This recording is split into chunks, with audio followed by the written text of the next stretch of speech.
तो जैसा कि लास्ट एपिसोड में हमने देखा था, चैन यूनर जो होती है वो लिनफी से बोलती है कि तुम्हें इसके साथ में कार रेसिंग नहीं करनी चाहिए, क्योंकि जो वुयान है वो कार रेसिंग में बहुत ज़्यादा अच्छा है। लेकिन लिनफी उसकी बात पर ध्यान नहीं देता और वो ओके बोल देता है। जिसके बाद अब हम देखते हैं कि वुयान और जो लिनफी होते हैं वो दोनों अपनी अपनी कार में वहाँ पर आ जाते हैं। और वुयान जो होता है वो अपने मन में सोचता है कि वैसे तो हमारी कार के जो मॉडल है वो दोनों का सेम ही है, लेकिन उसी के बाद भी मेरी कार की जो पावर है वो तुमसे कई गुना ज़्यादा है, इसीलिए तुम यहाँ पर नहीं जीत पाओगे। और वो यान के इतना सोचते के साथ ही हम देखते हैं कि जो वो लड़की होती है वो रेस स्टार्ट करने का ऑर्डर दे देती है। जो सुनते के साथ ही हम देखते हैं कि वो फुल स्पीड में वहाँ से अपनी कार को लेकर निकल जाते हैं। जो देखकर चैन यूनर जो होती है वो लिनफी को चीयर करते हुए बोलती है कि लिनफी कम ऑन, तुम इस फाइट को जीत सकते हो। और चैन यूनर के इतना बोलते के साथ ही हम देखते हैं कि वहाँ पर जो वुयान के बंदे खड़े होते हैं वो वुयान को चीयर करते हुए बोलते हैं कि वुयान कम ऑन, तुमसे ये बच्चा आज नहीं जीत पाएगा, इसे आज तुम्हें यहाँ पर ग्रैंडपा बोलना होगा। तभी उनमें से जो एक टकला होता है वो चैन यूनर से बोलता है कि मिस चैन यूनर, मुझे लगता है कि आपको वुयान से शादी कर लेनी चाहिए, क्योंकि वो उस बच्चे से काफ़ी ज़्यादा स्ट्रॉन्ग है। और उन लोगों की इस तरह की बातों को सुनकर हम देखते हैं कि चैन यूनर जो होती है उसे बहुत ज़्यादा गुस्सा आ जाता है और वो गुस्से में चिल्लाते हुए बोलती है कि अपनी बकवास को बंद करो, ब्रदर लिनफी इस फाइट को जरूर जीतेगी। और इतना बोलकर वो अपने मन में सोचती है कि लिनफी जो है वो कभी भी मिरेकल कर सकता है। जिसके बाद हम वहाँ पर लिनफी और वुयान की कार को देखते हैं, जहाँ पर कि वुयान जो होता है वो लिनफी से अपनी कार को आगे निकाल लेता है और वो लिनफी से चिल्लाते हुए बोलता है कि बच्चे केवल कार को चलाने से कुछ ही नहीं होता, कार को चलाने की टेक्निक भी आनी चाहिए। और उसके इतना बोलते ही हम देखते हैं कि लिनफी जो होता है वो उसके बराबर में आ जाता है और वो उसके बराबर में आते हुए बोलता है कि लिटिल फ्रेंड, क्या तुम थोड़ी और तेज कार को भगा सकते हो, क्योंकि ये काफ़ी ज़्यादा बोर हो रहा है। और लिनफी को अपनी बराबर में देखकर जो वुयान होता है वो बहुत ज़्यादा शौक हो जाता है और वो शौक होकर चिल्लाते हुए बोलता है कि आखिर ऐसा हो भी कैसे सकता है, ये यहाँ पर मेरी स्पीड को मैच कैसे कर सकता है। नहीं, ऐसा नहीं हो सकता, क्योंकि यहाँ पर अगर इसकी कार की बात की जाए तो इसकी कार के अंदर इतनी पावर ही नहीं है कि वो यहाँ पर मेरी स्पीड को मैच कर सके। और इतना सोचकर वो यान जो होता है वो अपनी कार की स्पीड को पूरी बढ़ा देता है। लेकिन हम देखते हैं कि लिनफी जो होता है वो अभी भी उसकी स्पीड को मैच कर पा रहा होता है, जो देखकर वो यान को बहुत ज़्यादा गुस्सा आता है और वो गुस्से में बोलता है कि ये पक्का यहाँ पर कोई ट्रिक यूज कर रहा है, इसीलिए मैं अब इस बंदे को यहाँ पर जिंदा नहीं छोड़ूंगा। पहले तो मैं ये करना नहीं चाहता था, लेकिन अब इसने मुझे इस चीज़ के लिए मजबूर कर दिया है। मैं यहाँ पर चैन यूनर के सामने इस बंदे से नहीं हार सकता, क्योंकि अगर मैं इसके सामने यहाँ पर हार गया तो जो चैन यूनर है वो कभी भी मेरी नहीं बन पाएगी। और इतना सोचते के साथ ही वुयान जो होता है वो अपनी कार को अब लिनफी की तरफ लेकर आने लगता है, जिसे देखते के साथ ही अब जो उसके साथी होते हैं वो चिल्लाते हुए बोलते हैं कि अब जो यंग मास्टर है वो यहाँ पर अपने सीक्रेट वेपन का यूज करने वाले हैं। लगता है कि जो यंग मास्टर है वो यहाँ पर केवल इस बच्चे को हराना ही नहीं चाहते, बल्कि वो इसे यहाँ पर जान से मारना चाहते हैं। और उन लोगों के इतना बोलते ही चैन यूनर जो होती है वो अपने मन में सोचती है कि ये बास्टर्ड यहाँ पर अपनी उसी ट्रिक का यूज करने वाला है, जिस ट्रिक का इसने यूज कर कर यहाँ पर बहुत ही ज़्यादा जीनियस रेसरों के कैरियर को डिस्ट्रॉय किया है। और उसके इतना बोलते के साथ ही हम लिनफी को देखते हैं, जो कि वुयान से बोलता है कि वुयान, क्या तुम जानते हो कि जो चीटर होते हैं वो सबसे ज़्यादा किस चीज़ से डरते हैं। और लिनफी की इस बात को सुनकर वुयान जो होता है वो गुस्से में लिनफी के ऊपर चिल्लाते हुए बोलता है कि तुम्हारी हिम्मत कैसे हुई ऐसे मोमेंट में बोलने की, क्या तुम्हें डर नहीं लग रहा कि तुम यहाँ पर मरने वाले हो। अब मुझे इस तरह से झूठ पिटेन मत करना कि तुम्हें डर नहीं लगता। जो सुनकर लिनफी जो होता है वो उसे बोलता है कि देखो, जो चीटर होते हैं वो हमेशा ही स्मैश होने से डरते हैं। और इतना बोलते के साथ ही हम देखते हैं कि चैनी जो होता है वो अपनी गाड़ी के चारों तरफ एक शील्ड को बना देता है, जिस कारण अब जो वुयान की कार होती है वो हवा में उछलते हुए काफ़ी दूर जाकर गिरती है। और लिनफी जो होता है वो मज़े से अपनी कार के अंदर लेटते हुए बोलता है कि सच में लाइफ जो होती है वो काफ़ी ज़्यादा मज़ेदार होती है। और उसके इतना बोलते के साथ ही हम वुयान के साथ ही और चैन यूनर को देखते हैं, जो कि इस चीज़ को देखकर काफ़ी ज़्यादा शौक हो जाते हैं। और उसी के साथ में हम देखते हैं कि जैसे ही लिनफी की कार उस लड़की के पास से गुजरती है, उसकी जो स्कर्ट होती है वो हवा में उड़ जाती है और वो चिल्लाते हुए बोलती है कि मेरी स्कर्ट। लेकिन तभी हम देखते हैं कि लिनफी जो होता है वो आकर उसकी स्कर्ट को पकड़ते हुए बोलता है कि टेंशन मत लो, मैंने तुम्हारे कपड़ों को उड़ने से बचा लिया। जो देखकर वो लड़की जो होती है वो शौक होते हुए अपने मन में सोचती है कि डैम इट, आखिर ये बंदा यहाँ पे एकदम से कहाँ से आ गया। मैं तो इन लोगों को सिड्यूज करना चाहती थी ताकि मैं इनसे थोड़े पैसे बना सकूँ, लेकिन लगता है कि अब तो मुझे एक भी पैसा नहीं मिलेगा। जिसके बाद अब चैनी जो होता है वो वुयान के साथियों के पास में आते हुए उनसे बोलता है कि ठीक है, जल्दी से उसके पास में जाओ और उसे लेकर आओ, क्योंकि वो अभी मरा नहीं है। लेकिन मैं उसे अपने आप को ग्रैंडपा नहीं गिलवाना चाहता, उसे बोलो कि मेरे सामने नील डाउन करे। जो सुनते के साथ ही हम देखते हैं कि जो वुयान होता है वो गुस्से में चिल्लाते हुए बोलता है कि तुमने सोच भी कैसे लिया कि मैं तुम्हारे सामने नील डाउन करूंगा, ब्ले ब्ले ब्ले। और उसकी इस बात को सुनकर लिनफी जो होता है वो उसे बोलता है कि तुम्हें देखकर ऐसा लगता है कि तुम यहाँ पर सच को कबूल नहीं करना चाहते, तो तुम क्या चाहते हो कि मैं यहाँ पर तुम्हें पंच मारकर हवा में उड़ाऊँ। जो सुनते ही वुयान जो होता है वो उसे में चिल्लाते हुए बोलता है कि इसकी हिम्मत कैसे हो गई मुझसे इस तरह से बात करने की है, यहाँ पर जिंदा नहीं बचना चाहिए, जाओ जाकर इसे खत्म करो। जो सुनते के साथ ही हम देखते हैं कि उसके दो साथी लिनफी के ऊपर अटैक करने के लिए आने लगते हैं और वे दोनों वो लिनफी के ऊपर अटैक करते हुए बोलते हैं कि बच्चे तुम्हारी हिम्मत कैसे हुई वो फैमिली के साथ में पंगा लेने की, अब तुम जिंदा नहीं बचोगे। और उन दोनों के अटैक को देखकर इन्फी जो होता है वो उन दोनों से बोलता है कि अरे वाह, स्वॉर्ड एक्ट की मोमेंटम को तुमने यहाँ पर काउंटर स्ट्राइक के साथ में कन्वर्ट कर लिया है, ये इतना बुरा भी नहीं है, लेकिन चलो आज मैं तुम दोनों को यहाँ पर एक अच्छा सबक सिखाऊंगा। और इतना बोलकर लिनफी जो होता है वो उन दोनों के गालों पर एक एक रैपट को सेक देता है और हम देखते हैं कि लिनफी का रैपट इतना तेज होता है कि उन दोनों के गाल भी लाल हो जाते हैं। और वहीं लिनफी जो होता है वो यान के सामने आते हुए बोलता है कि अब तुम्हारी बारी है। और इतना बोलते ही सके साथ ही लिनफी जो होता है वो यान की तड़ातड़ कर रैपट लगाना स्टार्ट कर देता है और हम देखते हैं कि वो यान का जो चेहरा होता है वो पूरा लाल पड़ चुका होता है, इवन कि उसके सर से धुआं भी निकल रहा होता है। जो देखकर उसका जो साथी होता है वो चिल्लाते हुए बोलता है कि यहाँ पर तो यंग मास्टर के सर से धुआं ही निकलने लगा, आखिर इस बंदे ने यंग मास्टर को किस तरह से मारा है। जिसके बाद हम देखते हैं कि जो चैन यूनर होती है वो लिनफी के पास में आकर कुछ बोलने ही वाली होती है, लेकिन तभी लिनफी जो होता है वो उससे बोलता है कि क्या तुम कहना चाहती हो कि मैं बहुत ही ज़्यादा निर्दयी हूँ। जो सुनते के साथ ही शैनी यूनर जो होती है वो खुश होते हुए बोलती है कि अरे नहीं नहीं, मैं तो ये कहना चाहती थी कि ब्रदर आप तो सच में बहुत ज़्यादा कूल हो, और अगर आपकी जगह मेरे अंदर इतनी पावर होती तो मैं तो अभी तक उसे छोटे छोटे पीसों में बांट चुकी होती। और शैन यूनर के इतना बोलते हैं हम वुयान को देखते हैं जो कि अपने साथियों से बोलता है कि जल्दी से जो वुयांग है उसे कॉल करो, मैं इस बंदे को जिंदा नहीं छोड़ना चाहता। तभी उसका बंदा बोलता है कि ठीक है सर, मैं इस चीज़ को हैंडल करने की कोशिश करता हूँ, आज रात काफ़ी ज़्यादा मज़ा आएगा। और उसके इतना बोलते ही हमारा व्यू जो होता है वो किसी दूसरी जगह पर आ जाता है जिस जगह का नाम मास ग्रेव्स होता है। जिसके बाद अब हम वहाँ पर एक लड़का और एक ओल्ड मैन को देखते हैं, जहाँ पर कि लड़का जो होता है वो देखते हुए बोलता है कि यहाँ का जो हो रहा है वो काफ़ी अच्छा है और मुझे लगता है कि अभी तक जो पर्सन होगा वो यहाँ पर कंकाल में बदल चुका होगा। जो सुनते के साथ ही जो ओल्ड मैन होता है वो उस लड़के से बोलता है कि तुमने सही कहा, इस जगह को देखकर मुझे ऐसा लग रहा है कि ये कम से कम 100 साल पुरानी है। जो सुनते के साथ ही वो लड़का भी काफ़ी खुश हो जाता है और वो खुश होते हुए बोलता है कि इसका मतलब इस बार तो हमारे मज़े आने वाले हैं।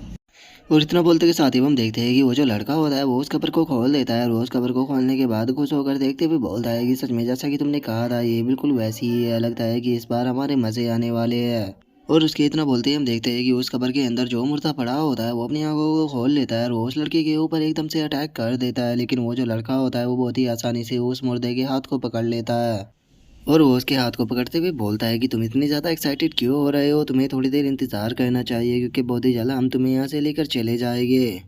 और उसके इतना बोलते हैं हम देखते हैं कि वो जो ओल्ड मैन होता है वो उस लाश के ऊपर एक तिलिस्मान को लगा देता है और वो उस लड़के से बोलता है कि तुम चुप रहो, आगे तुम इतनी बकवासें क्यों करते हो, क्या तुम्हें दिखाई नहीं दे रहा कि ये यहाँ पर जो स्केलेटन है ये अपने टाइम पर कम से कम मास्टर लेवल पर रहा होगा।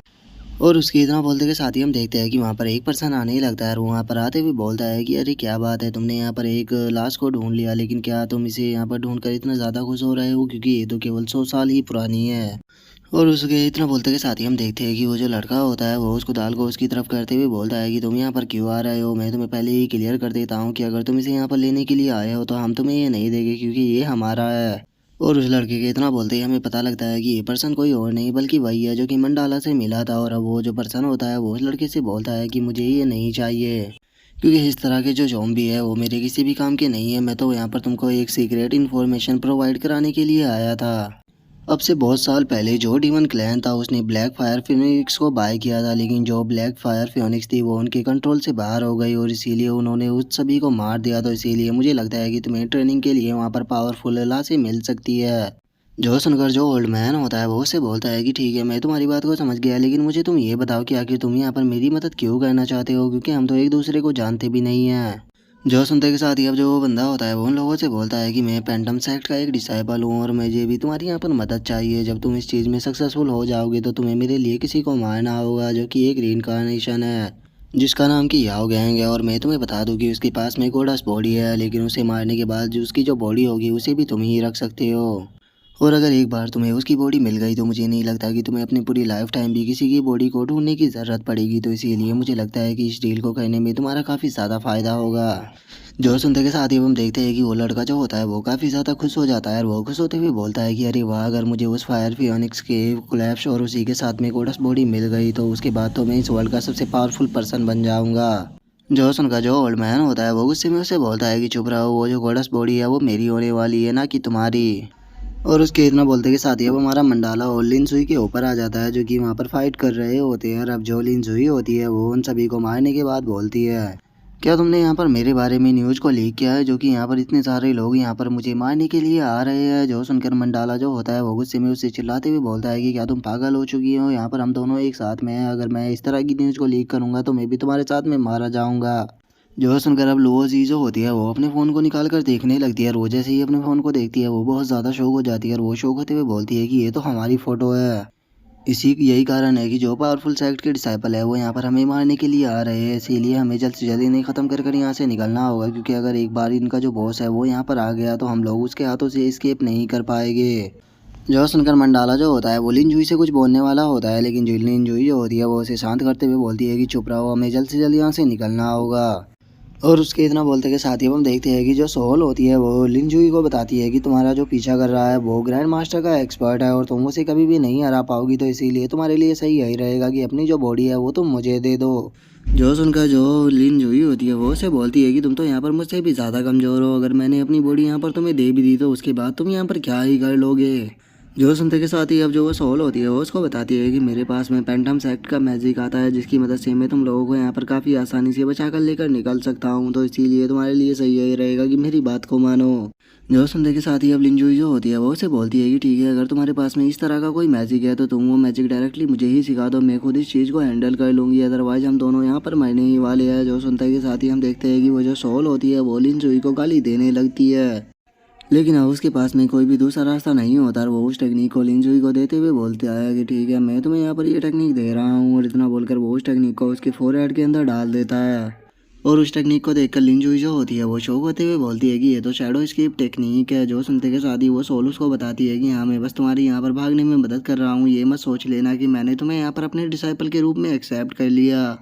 जो सुनकर जो लिनजुई होती है वो मंडाला की तरफ देखते हुए बोलती है कि तो फिर हमें इसका क्या कहना है। जो सुनकर वो सोल बोलती है कि ये यहाँ पर किसी भी काम का नहीं है, तो इसे बेफालतू के अपने साथ में लेकर बोझ ही बढ़ाना होगा, इसे यहीं पर ही मरने दो। और उन दोनों की इस बात को सुनकर मंडाला जो होता है वो भी काफ़ी शौक हो जाता है, और वो शौक होते हुए अपने मन में सोचता है कि क्या ये दोनों यहाँ पर मुझे मरवाना चाहते हैं, लेकिन अगर मैं यहाँ पर मारा गया तो बचोगे तुम दोनों भी नहीं। और इतना सोचकर अब जो मंडाला होता है वो उसको बोलता है कि जो ये थियानजू स्वॉर्ड है इसका जो दूसरा पार्ट है मेरे पास में उसका क्लू है कि वो कहाँ पर है। जो सुनते के साथ ही अब जो लिनजुई और जो वो सोल होती है वो दोनों काफ़ी ज़्यादा शौक हो जाती है, और जो वो सोल होती है वो लिनजुई से बोलती है कि जल्दी से इसे भी शैडो स्केप टेक्निक सिखाओ। जो सुनते के साथ ही जो लिनजुई होती है वो टेक्निक सीधे जाकर मंडाला के फोरहेड के अंदर डाल देती है। जो सुनकर मंडाला भी खुश होते हुए बोलता है कि हाँ, ये अच्छा था। और इतना बोलते के साथ ही हम देखते हैं कि वहाँ से ब्लड में कन्वर्ट होकर भागना स्टार्ट कर देते हैं, जिसके बाद हम देखते हैं कि वहाँ पर एक स्वॉर्ड आकर गिरती है, और वहाँ पर हमें किसी की आवाज़ आती है जो कि बोलता है कि ओ, तो तुम यहाँ से भागने के लिए शैडो एस्केप टेक्निक का यूज कर रहे हो। लेकिन ये बहुत बड़े दुख की बात है कि यहाँ पर तुम्हारा जो सामना है वो मुझसे हो गया है, तो तुम चाहे यहाँ पर कुछ भी क्यों ना कर लो, लेकिन उसके बाद भी तुम लोग यहाँ पर मेरे हाथों से बचकर नहीं निकल पाओगे। और इतना बोलते के साथ ही वो जो बंदा होता है वो उस ब्लड का पीछा करना स्टार्ट कर देता है, और उसका पीछा करते हुए बोलता है कि तुम्हें क्या लगता है कि तुम भाग सकते हो। और उसके इतना बोलते के साथ ही वो जो वो सोल होती है वो लिनजुई से बोलती है कि बच्ची, यहाँ पर मैं तुम्हें यहाँ पर ज़्यादा देर तक हाइड नहीं कर पाऊंगा, तो तुम यहाँ पर खुद ही हाइड होने की कोशिश क्यों नहीं करती। जो सुनते के साथ ही लिनजुई चिल्लाते हुए उससे बोलती है कि मैंने अभी अभी इस टेक्निक को सीखा है, तुम्हें क्या लगता है कि मैं इसे अभी अभी ही मास्टर कर लूँगी। और उसके इतना बोलते के साथ ही हम देखते हैं कि एक अटैक जो होता है वो सीधे लिनजुई की तरफ ही आने लगता है, लेकिन तभी वो जो लिनजुई होती है वो उस ब्लड के अंदर से निकल कर भागते हुए बोलती है कि डैम इट, लगता है कि इस तरह से काम नहीं बनेगा। और इतना बोलकर लिनजुई जो होती है वो एक पेड़ पर आ चुकी होती है, और वहाँ पर आने के बाद वो अपने मन में सोचती है कि ये पर्सन केवल ग्रैंड मास्टर के 12th लेवल पर है, लेकिन उसके बाद भी इसकी जो स्ट्रेंथ है वो बहुत ज़्यादा है। जो सुनते के साथ ही वो जो सोल होती है वो लिनजुई से बोलती है कि उस पर्सन की जो स्वॉर्ड है वो काफ़ी स्ट्रेंज है, मुझे ऐसा लगा कि जैसे कि वो प्रिंसेस लोंगजी की स्वॉर्ड हो। और वो इतना बोल ही रहे होते हैं, लेकिन तभी हम देखते हैं कि जो वो बंदा होता है वो उस पेड़ के नीचे आ जाता है, और उस पेड़ के नीचे आते हुए बोलता है कि ओ, मैंने तुम्हें ढूंढ लिया। और इतना बोलते के साथ ही हम देखते हैं कि वो सीधा उन्हीं के ऊपर अटैक को कर देता है। और अब उस अटैक को हटता हुआ देखकर जो वो सोल होती है वो लिनजुई से बोलती है कि इस बच्चे का जो अटैक है वो काफ़ी पावरफुल है, मुझे डर है कि यह अटैक अगर तुमसे टकराया तो तुम यहाँ पर नहीं बच पाओगे, लगता है कि तुम्हें एक बार फिर दोबारा से मुझे ही यहाँ से बचाना होगा। और इतना बोलते के साथ ही वो दोबारा से अपनी टेक्निक का इस्तेमाल करना स्टार्ट कर देता है। और उसके इतना बोलते हैं अब हम उस पर्सन के आइस अटैक को देखते हैं जो कि पेड़ों से भी ऊपर जा चुका होता है। जिसके बाद अब वो जो बंदा होता है वो सामने की तरफ देखते हुए बोलता है, मानना पड़ेगा पेंटम स्कूल के जो डिसाइबल होते हैं उनकी टेक्निक एक्स्ट्रा ऑर्डिनरी होती है, क्योंकि मेरी इतने पावरफुल अटैक के बाद भी वो मुझसे यहाँ पर बचकर भाग गया। और उसके इतना बोलते के साथ ही अब हमारा व्यू जो होता है वो 100 किलोमीटर दूर आ जाता है, जहाँ पर कि हम देखते हैं कि जो वो सोल होती है उसने लिन जुई को वहाँ पर ट्रांसफ़र कर दिया होता है। और अब वो लिन जुई से बोलता है,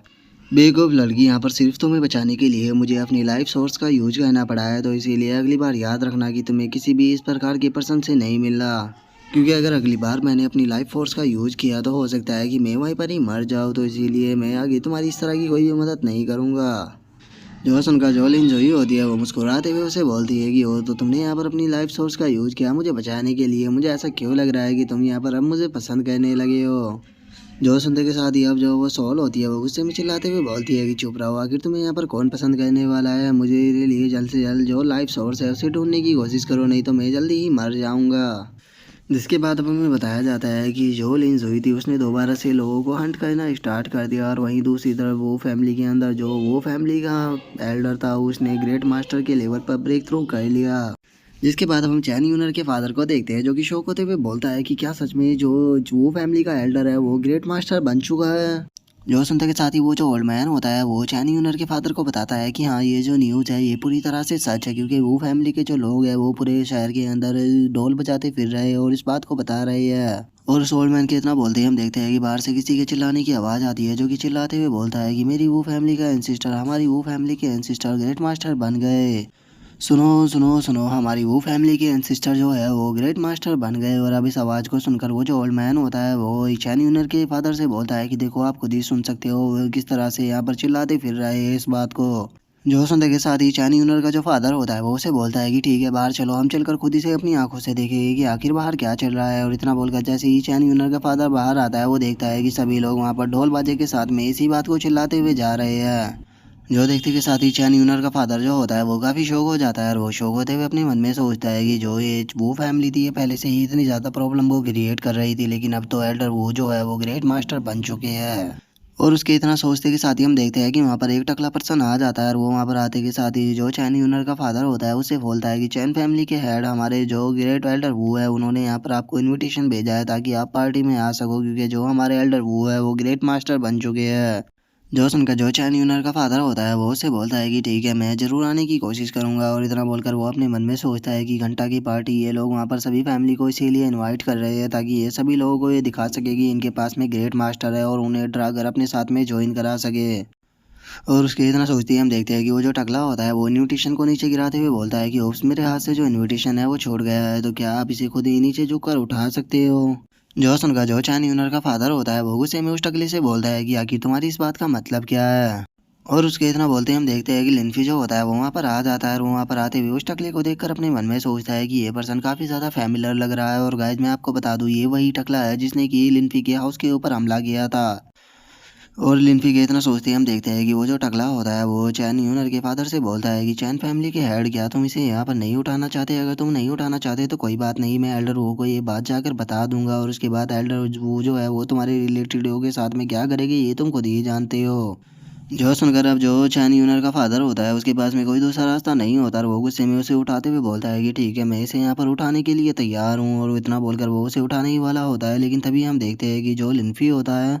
वो उस इनविटेशन के ऊपर अपने पैर को रखते हुए चैन यूनर के फादर से बोलता है कि एल्डर चैन मुझे नहीं लगता कि आपको इस तरह की बेकार सी चीज़ों को ज़मीन से उठाना चाहिए, क्योंकि आप इतने भी करीब नहीं हो कि आपको इस तरह के टकले लोगों के इंसान में झुकना पड़े। और लिनफी की इस बात को सुनते ही हम देखते हैं कि उस टकले को लिनफी के ऊपर काफ़ी गुस्सा आ जाता है, और वो गुस्से में चिल्लाते हुए लिनफी से बोलता है कि तुम आखिर बच्चे हो कौन, और तुम जानते भी हो कि आखिर तुम किस चीज़ के ऊपर खड़े हुए हो। और उसकी बात को कंप्लीट करने से पहले ही जो लिनफी होता है वो उसे मारते हुए हवा में उड़ाकर बोलता है कि यहाँ पर जो मच्छर है वो कुछ ज़्यादा ही शोर मचा रहे हैं। और अब इस चीज़ को देखते ही हम देखते हैं कि चैन यूनर जो होती है वो भी काफ़ी ज़्यादा शौक हो जाती है।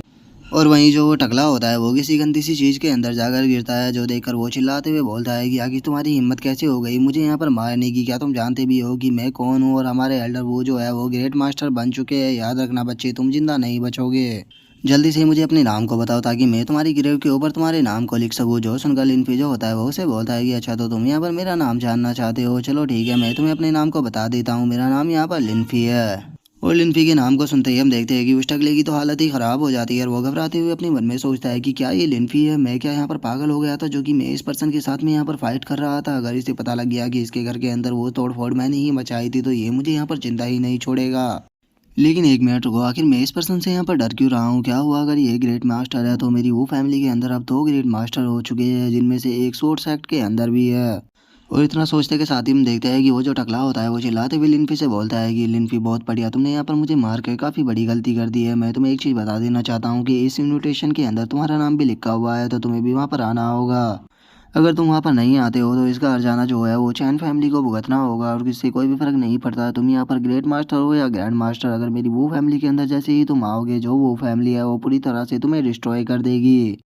जो सुनते ही लिनफी जो होता है वो स्टाइल मारते हुए उसे बोलता है कि सच बताओ तो मैं यहाँ पर तुम्हारी वो फैमिली के अंदर आने के लिए ही तो यहाँ पर आया हूँ, क्योंकि अगर मैं तुम्हारी वो फैमिली के अंदर नहीं आऊँगा तो फिर मैं तुम्हारी पूरी वो फैमिली को डिस्ट्रॉय कैसे करूँगा। जो सुनते के साथ ही हम देखते हैं कि वो जो टकला होता है वो भागते हुए वहाँ से जाने लगता है और वो वहाँ से भागते हुए बोलता है कि कोई बात नहीं, तुम बस इंतजार करना, देखना तुम वो फैमिली के अंदर किस तरह से मारे जाते हो। और उसके इतना बोलते के साथ ही अब चैन ह्यूनर का जो फादर होता है वो लिनफी से आते हुए बोलता है कि मास्टर लिन जो चैन फैमिली का एंसेस्टर है वो सोर्ड सेक्ट का एक एल्डर है और इसी के साथ में अभी के टाइम पर जो उनका एल्डर वो है उसी ने भी ग्रेट मास्टर पर ब्रेक थ्रू कर लिया है, तो उसके अंदर दो ग्रेट मास्टर है। क्या आप सच में उनके साथ में पंगा लेना चाहते हो? जो सुनते ही चैन ह्यूनर भी जो होती है वो भी लिनफी से बोलती है कि ब्रदर लिनफी आपको ऐसे नहीं जाना चाहिए, आपको पहले थोड़ा सोचना चाहिए क्योंकि वहाँ पर जाने पर आपकी लाइफ के ऊपर खतरा भी आ सकता है। जो सुनकर लिनफी जो होता है वो घर के अंदर जाते हुए उन दोनों से बोलता है कि अगर मैं वहाँ पर नहीं गया तो उसके कारण तुम लोगों को सफ़र करना पड़ेगा, इसीलिए मैं नहीं चाहता हूँ कि मेरे कारण तुम लोगों को सफ़र करना पड़े। तो चलो अब बातें बहुत हो गई, चलकर थोड़ा खाना खाते हैं। और अब लिनफी की इस तरह की बातों को सुनकर जो चैन यूनर का फादर होता है वो लिनफी की तरफ देखते हुए बोलता है कि सच में ये एक टैलेंटेड पर्सन है, मौत इसके सामने खड़ी है लेकिन उसके बाद भी मैं इसके अंदर बिल्कुल भी डर को नहीं देख रहा। जो सुनकर चैन यूनर जो होती है वो अपने फादर से बोलती है कि फादर हो सकता है कि जो ब्रदर लिनफी है उसके पास में भी पावरफुल फ्रेंड हो जो कि उन्हें सपोर्ट करते हो। जिसके बाद अब हमारा व्यू जो होता है वो फैमिली के अंदर आ जाता है जहाँ पर कि एल्डर वो जो होता है वो गुस्से में बोलता है कि डैमिटा क्या सच में जो लिनफी था उसके अंदर इतनी हिम्मत आ गई कि उसने इस तरह की बात बोली। जो सुनते के साथ ही वो जो टकला होता है वो एल्डर वो से बोलता है कि बिल्कुल एल्डर वो मैंने जो भी कुछ भी कहा वो पूरी तरह से सच है। उसने कहा था कि वो पार्टी के अंदर आएगा और वो आपके सक्सेसर को भी ख़त्म करेगा और इसी के साथ में आपके सर को काट कर यहाँ पर उसकी बॉल बनाएगा। और इतना बोलकर वो टकला अपने मन में सोचता है कि यहाँ पर ये जो इंसल्ट है ये मैंने अपनी तरफ से ऐड की है क्योंकि मैं उस लिनफी को ज़िंदा नहीं रहने देना चाहता। उसे अगर पता लग गया कि उसके घर पर सब कुछ मैंने किया था तो वो मुझे मार देगा, तो इसीलिए जितना जल्दी हो सके उसका मरना ज़रूरी है। और उसके इतना सोचते के साथ ही हम देखते हैं कि अल्ट्रा वो जो होता है उसे बहुत ज़्यादा गुस्सा आ जाता है और वो गुस्से में टेबल को तोड़ते हुए बोलता है कि ठीक है बहुत बढ़िया, उसने अब मुझे काफ़ी ज़्यादा गुस्सा दिला दिया है तो ठीक है उसे पार्टी के अंदर आने दो, मैं भी देखता हूँ कि इस बार वो पार्टी के अंदर से जिंदा कैसे जाता है, चाहे वो एक ग्रेट मास्टर ही क्यों ना हो। और उसके इतना बोलते के साथ ही हम देखते हैं कि वहाँ पर एक लड़की आ जाती है जो कि उसको आकर बताती है कि बॉस जो ये शोंग है उनका इनविटेशन आया है तो क्या आप वहाँ पर जाना चाहोगे।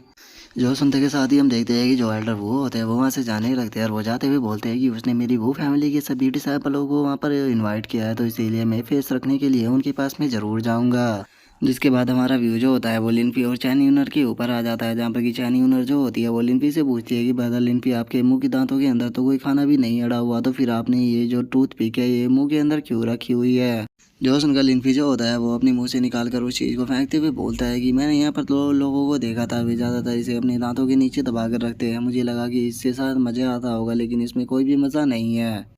जो सुनकर जो चैन यूनर होती है वो भी हंसने लगती है और वो हंसते हुए बोलती है कि ब्रदर लिनफी आप सच में बहुत फ़नी हो। और इतना बोलकर वो अपने मन में सोचती है कि कभी कभी ब्रदर लिनफी बहुत खतरनाक लगते हैं तो अगले ही पल ये काफ़ी ज़्यादा फ़नी भी लगते हैं। और उसके इतना बोलते के साथ ही हम देखते हैं कि वहाँ पर न्यूज़ आने लगती है और न्यूज़ के अंदर बताया जाता है कि जो नाइट पेंटिंग बोर्ड टावर है वो आज रात स्टार्ट होने वाला है जहाँ पर कि सेंट पेंटिंग आने वाले हैं। और अब इस चीज़ को देखकर जो चैन यूनर होती है वो अपने मन में सोचती है कि मैं वहाँ पर जाना चाहती हूँ क्योंकि वहाँ पर जो जियो यांग है मैं उनसे मिलना चाहती हूँ। लेकिन अभी के टाइम पर उनके जो कनेक्शन है वो फैमिली के साथ में काफ़ी ज़्यादा अच्छे हैं तो इसीलिए मुझे नहीं लगता कि वे हमें वहाँ पर इनवाइट करेंगे। और अब चैन यूनर को इस तरह से सोचता हुआ देखकर लिनफी जो होता है वो चैन यूनर से पूछता है कि क्या हुआ, तुम ऐसे क्या सोच रही हो। जो सुनकर जो चैन यूनर होती है वो लिनफी को बताती है जो जियो यांग है उन्हें आर्ट वर्ल्ड के अंदर गॉड कहा जाता है और पूरे चाइना के अंदर इनसे अच्छा कोरियोग्राफी कोई भी नहीं है। मेरा हमेशा से ही ये सपना रहा है कि मैं एक बार उनसे मिलूं लेकिन मुझे नहीं लगता कि वे यहाँ पर हमारी फैमिली को वहाँ पर इनवाइट करने वाले हैं।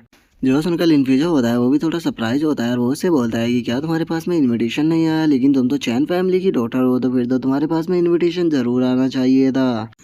जो सुनकर चैन यूनर जो होती है वो लिनफी को बताती है कि जो जियू यांग है वो वू फैमिली का काफ़ी अच्छा फ्रेंड है और उसी के साथ में अब तो जो वू फैमिली का एल्डर है वो भी ग्रेट मास्टर के ऊपर ब्रेक थ्रू कर चुका है। और वो फैमिली जो है उसके रिलेशन हमारे साथ में हमेशा से ही बेकार रही है, तो इसीलिए जो जियू यांग है उसने वो फैमिली को खुश करने के लिए हम लोगों को इनविटेशन नहीं दिया। और चैन यूनर की अब इस बात को सुनकर लिनफी जो होता है वो अपने पास से 2 इनविटेशन कार्ड को निकाल लेता है और उन्हें निकालते हुए उसे बोलता है कि ठीक है, अगर तुम वहाँ पर जाना चाहती हो तो मेरे पास में 2 इनविटेशन कार्ड है। और अब लिनफी के पास में 2 इनविटेशन कार्ड को देखकर चैन यूनर भी काफ़ी ज़्यादा खुश हो जाती है और वो खुश होते हुए पूछती है कि इनविटेशन कार्ड ब्रदर लिनफी आखिर आपको ये कहाँ से मिल गए।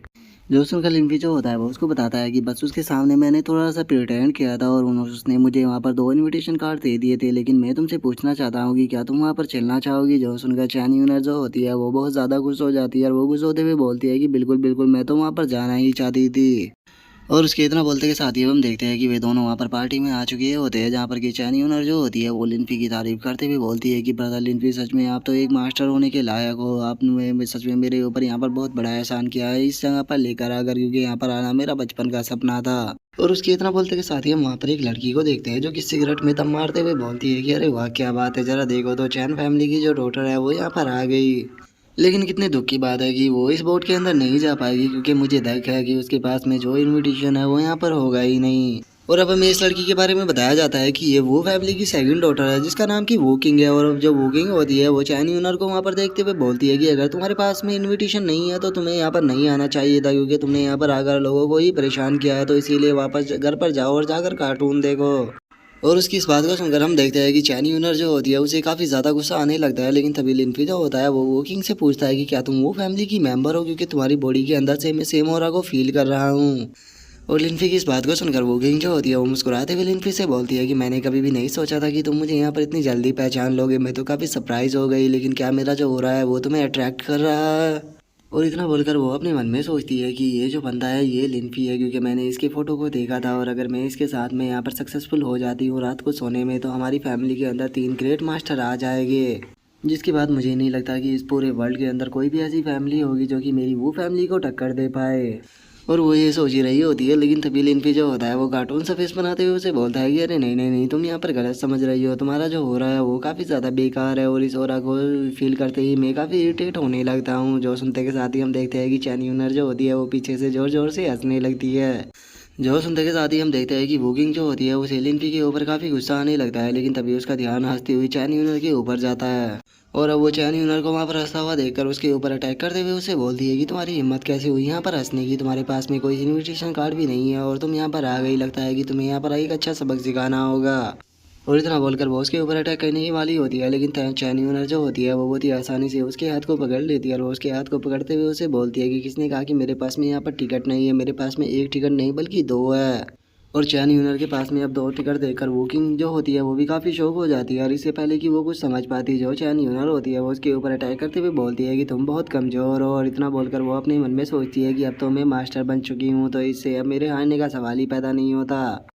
और हम देखते हैं कि चैन यूनर के उस अटैक के कारण वोकिंग जो होती है वो एक लड़की के ऊपर जाकर गिरती है, जो देखकर वो लड़का उसे अपनी बाहों में पकड़ते हुए बोलता है कि ब्यूटीफुल लड़की आ जाओ, मैं तुम्हें पकड़ता हूँ। जो सुनकर वो लड़की जो होती है वो उस पर्सन के मुंह पर पंच मारते हुए चैन यूनर से बोलती है कि बास्टर्ड, मैं तुम्हें जिंदा नहीं छोड़ूंगी, याद रखना मैं तुम्हें जान से मार दूंगी। लेकिन चैन यूनर जो होती है वो किंग की बात पर बिल्कुल भी ध्यान नहीं देती, जिसके बाद हम थोड़ी देर बाद का सीन देखते हैं जहाँ पर कि चैन यूनर पार्टी के अंदर आ चुकी होती है और उस जगह को देखकर वो काफ़ी खुश होते हुए बोलती है कि अरे वाह, यहाँ पर कितनी प्यारी कोरियोग्राफी है। और उसकी तरह बोलते हैं वो वहाँ पर कुछ पर्सनों को देखते हैं जो कि आपस में बात कर रहे होते हैं, और उनमें से एक पर्सन बोलता है कि जो जियू यांग है उसकी जो हैंड राइटिंग है वो सबसे ज़्यादा परफेक्ट है, उसकी जैसी हैंड राइटिंग मैंने अपनी पूरी लाइफ में भी नहीं देखी, और उसका जो लिखने का स्टाइल है वो सच में बहुत ही ज़्यादा गजब है। जो सुनकर एक और जो बंदा होता है वो भी बोलता है कि तुमने सही कहा, जियू यांग की जो हैंड राइटिंग है होती है उसे मैं जितनी बार देखता हूँ वो मुझे उतनी ही अच्छी लगती है, मेरा पूरा दिल करता रहता है कि मैं पूरा दिन बैठकर बस इनकी हैंड राइटिंग तो को देखता रहूँ। तभी एक और बंदा बोलता है कि हाँ तुमने सही कहा।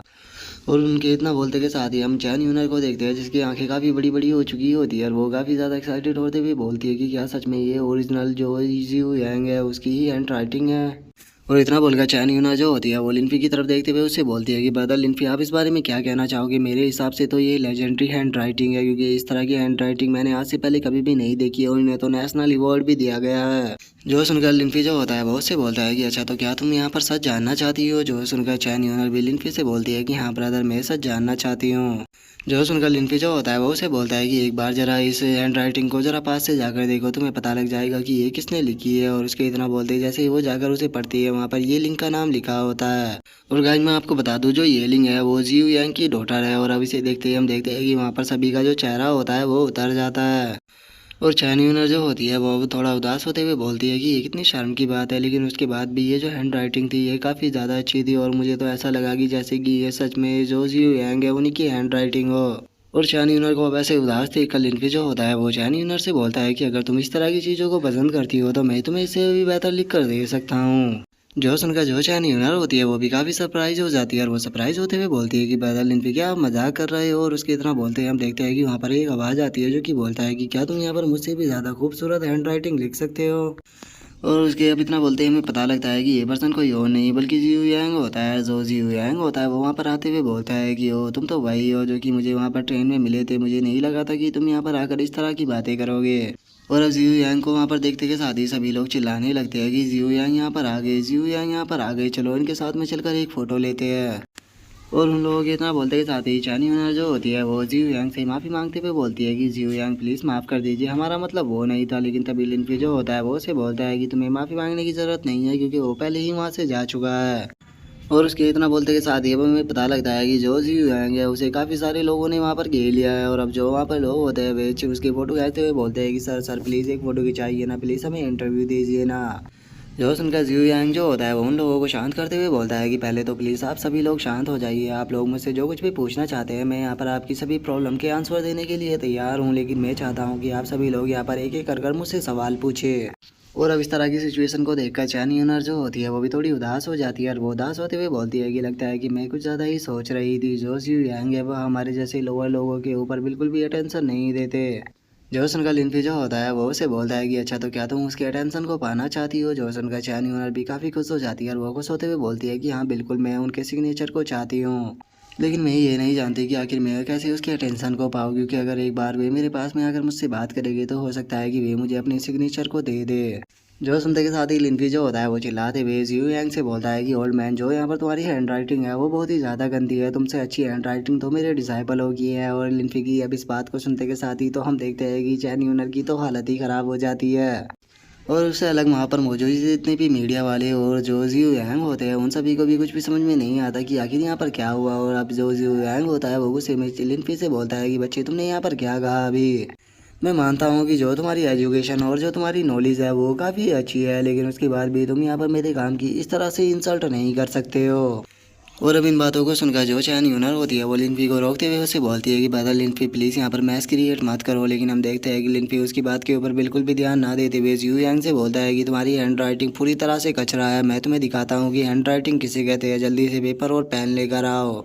और लिनफी की अब इस बात को सुनते के साथ ही तो हम देखते हैं कि वहाँ पर जितने भी रिपोर्टर और पर्सन होते हैं वे सभी लिनफी के फ़ोटो लेना स्टार्ट कर देते हैं और वे चिल्लाते हुए बोलते हैं कि ये बच्चा तो यहाँ पर जो जियू यांग है उनके साथ में कंप्लीट करना चाहता है, आखिर ये बच्चा है कौन और ये कौन से स्कूल से ट्रेनिंग लेकर आया है। तभी एक बंदा बोलता है कि इसके अच्छे से फ़ोटो लेना, क्योंकि कल की है जो टाइटल है वो यही होने वाला है कि एक यंगस्टर ने यहाँ पर आकर जियू यांग की बेइज्जती की। और उन लोगों के इतना बोलते के साथ ही अब हम जियू यांग को देखते हैं जिससे कि लिनफी के ऊपर काफ़ी गुस्सा आ चुका होता है और वो गुस्से में चिल्लाते हुए बोलता है कि ठीक है, अगर ये बच्चा यहाँ पर कंप्लीट ही करना चाहता है तो जल्दी से पेपर और पेन लेकर आओ। और उसके अब इतना बोलते हैं हम थोड़ी देर बाद का सीन देखते हैं जहाँ पर कि पेपर और पेन दोनों आ चुके होते हैं। और जो जियू यांग होता है वो लिनफी की तरफ देखते हुए बोलता है कि बच्चे, सच में तुम काफ़ी एरोगेंट है, लेकिन मैं देखना चाहता हूँ कि आगे तुम कितने टैलेंटेड हो, तो चलो फिर अब मुझे अपने टैलेंट को दिखाओ।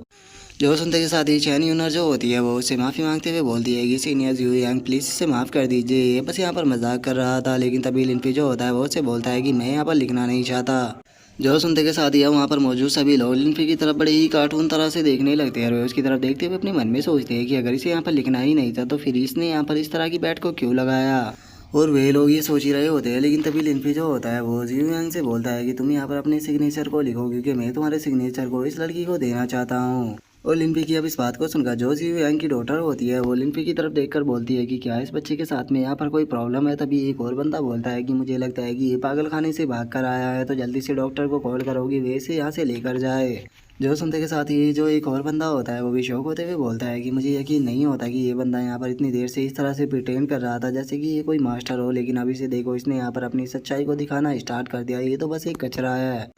और अब इस तरह की बातों को सुनकर हम देखते हैं कि जियो यांग को भी लिनफी के ऊपर गुस्सा आ रहा होता है, वो कुछ बोलने ही वाला होता है, लेकिन तभी हम देखते हैं कि पीछे से कोई पर्सन आते हुए बोलता है कि ये काफ़ी ज़्यादा रेयर होता है कि जब जियो यांग है वो यहाँ पर लिखे, वो भी खासकर जब ये चेन फैमिली की किसी मामूली सी डॉटर के लिए लिखना हो। मुझे नहीं लगता कि ये चीज़ जियो यांग की यहाँ पर रेपुटेशन को सूट करेगा। और वो फैमिली के उस एल्डर को देखकर जो चान यूनर होती है वो भी थोड़ी घबराने लगती है, और वो घबराते हुए लिनफी से बोलती है कि ब्रदर लिनफी जल्दी से यहाँ से चलते हैं क्योंकि ये वो फैमिली का एल्डर है।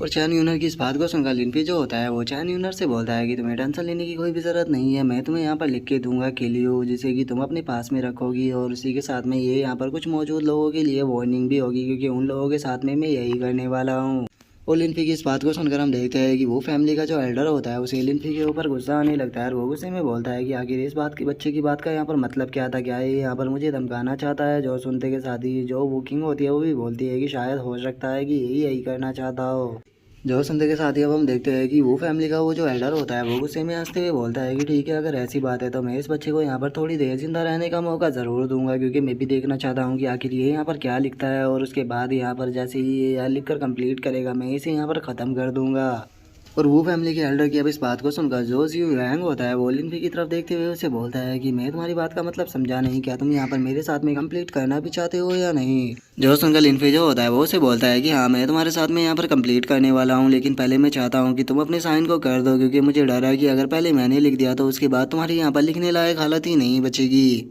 जो सुनते के साथ ही जो जियो यांग होता है वो जोर जोर से हंसने लगता है, वो हंसते हुए बोलता है कि ठीक है चलो, ये काफ़ी अच्छी बात है, आज सभी लोग यहाँ पर विटनेस होने वाले हैं कि मैं इस बच्चे के साथ में यहाँ पर कंप्लीट कर रहा हूँ। और इतना बोलते के साथ ही अब जो जियो यांग होता है वो वहाँ पर अपनी साइन को कहना स्टार्ट कर देता है, और उसके साइन को वहाँ पर देखकर लोग उसकी तारीफ करते हुए बोलते हैं कि ये कितना खूबसूरत है, सच में जो जियो यांग है वो कितने अच्छे सिग्नेचर करते हैं। और उन लोगों के इतना बोलते के साथ ही जो जियो यांग होता है वो लिनफी की तरफ देखकर हंसते हुए उससे बोलता है कि बच्चे अब तुम्हारी बारी है। जो सुनकर जो लिनफी होता है वो भी पेन को पकड़ लेता है, और वो पेन को पकड़कर जो चैन यूनर होती है उसकी तरफ देखते हुए उससे बोलता है कि ठीक है, मैं यहाँ पर साइन करने वाला हूँ, और जैसे ही मैं साइन कर दूंगा इस पेपर को तुम अपने पास में रख सकती हो।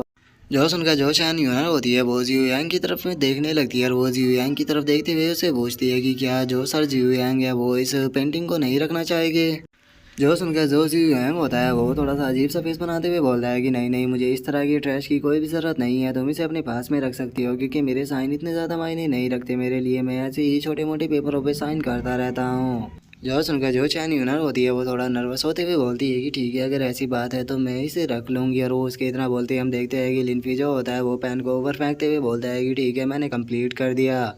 जो सुनते के साथ ही जो जियो यांग होता है वो लिनफी के द्वारा लिखे गए शब्द को पढ़ने लगता है, वो उसे पढ़ते हुए बोलता है कि ठीक है, मैं भी देखता हूँ कि तुमने यहाँ पर क्या लिखा है। और अब जैसे ही वो उसे पढ़ता है वो बहुत ज़्यादा शौक हो जाता है, वो चिल्लाते हुए बोलता है कि आखिर ये क्या है। और उसके इतना बोलते के साथ ही हम देखते हैं कि वो किसी दूसरी ही जगह पर आ चुका होता है, जहाँ पर कि वो अपने सामने देखता है कि एक बहुत ही बड़ी शैडो उसे वहाँ पर मारने के लिए आ रही है। और अब इस चीज़ को देखकर जो जियो यांग होता है वो चिल्लाते हुए बोलता है कि ये तो कोड राइटिंग है, क्या इस वर्ल्ड के अंदर कोई ऐसा पर्सन भी है जो कि कोड की तरह लिख सकता है।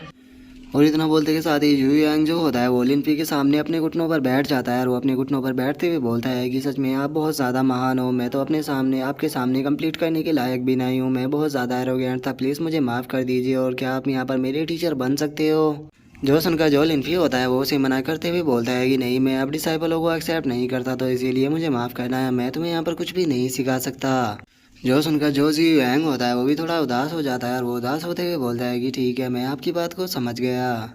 और उसके इतना बोलते ही चैन यूना जो होती है वो लिनफी की तरफ देखते हुए उसे बोलती है कि ब्रदर लिनफी, क्या आपने यहाँ पर काफ़ी ज़्यादा खूबसूरत लिख दिया है, जो कि जियो यांग आपकी तरह सामने इस तरह से झुके हुए हैं, लेकिन मुझे तो यहाँ पर कुछ ऐसा लिखा हुआ नज़र ही नहीं आ रहा, मुझे तो बस यहाँ पर रैंडम शब्द नज़र आ रहे हैं, तो फिर आखिर इनके अंदर ऐसा क्या है जो कि सारी जियो यांग आपके अपना टीचर बनाने के लिए भी तैयार हो गए। जो सुनते ही जो लिनफी होता है वो चैन यूनर से बोलता है कि तुम इस चीज़ को नहीं पढ़ पाओगे, क्योंकि इसे एक एक्सपर्ट ही पढ़ सकता है, इसीलिए तुम्हें ये बस एक रैंडम शब्द नज़र आ रहे हैं, लेकिन ये एक एक्सपर्ट के लिए बहुत ही कीमती शब्द है। और इतना बोलकर अब जो लिम्फी होता है वो फैमिली के लोगों की तरफ देखने लगता है और वो फैमिली के लोगों की तरफ देखते हुए उनसे बोलता है कि ठीक है अब यहाँ पर तुम्हारी बारी है।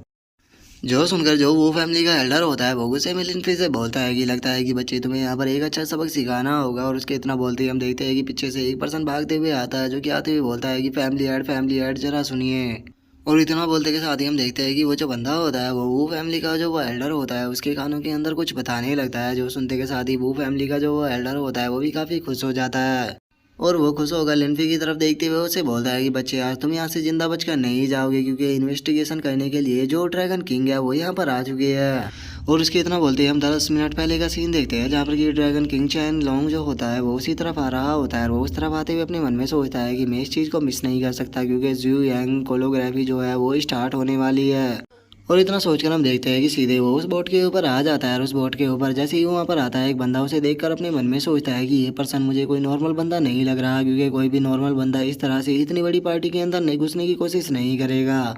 और वो बंदा ये सोच ही रहा होता है लेकिन तभी ड्रैगन किंग जो होता है वो अपने पास से किसी चीज़ को निकालने लगता है और हमें पता लगता है कि वो एक बुलेट होती है। और उस बुलेट को निकालने के बाद ड्रैगन किंग जो होता है वो उस बंदे से बोलता है कि अपनी फैमिली हेड को जाकर बोलोगे जो ड्रैगन किंग है वो यहाँ पर उनसे मिलना चाहता है। और उसके अभी इतना बोलते ही हमारा व्यू जो होता है वो प्रेजेंट में आ जाता है जहाँ पर कि जो वो फैमिली का वो एल्डर होता है वो अपने कपड़ों को निकाल देता है। और वो अपने कपड़ों को निकालने के बाद लिन्फी की तरफ देखते हुए बोलता है कि बच्चे यार तुम यहाँ पर बचने वाले नहीं हो। और इतना बोलकर वो अपने लोगों से बोलता है कि मेरी स्वॉर्ड को लेकर आओ। जो सुनते के साथ ही वो फैमिली के जो डिसाइपल होते हैं वो वहाँ पर उसकी स्वॉर्ड को लेकर आने लगते हैं। और अब जैसे ही वो स्वॉर्ड को बाहर निकालता है हम देखते हैं कि वहाँ पर काफ़ी तगड़ा प्रेशर निकलता है और हमें पता लगता है कि ये स्वॉर्ड वही है जो कि उस टकले ने लिन्फी के घर से चुराई थी।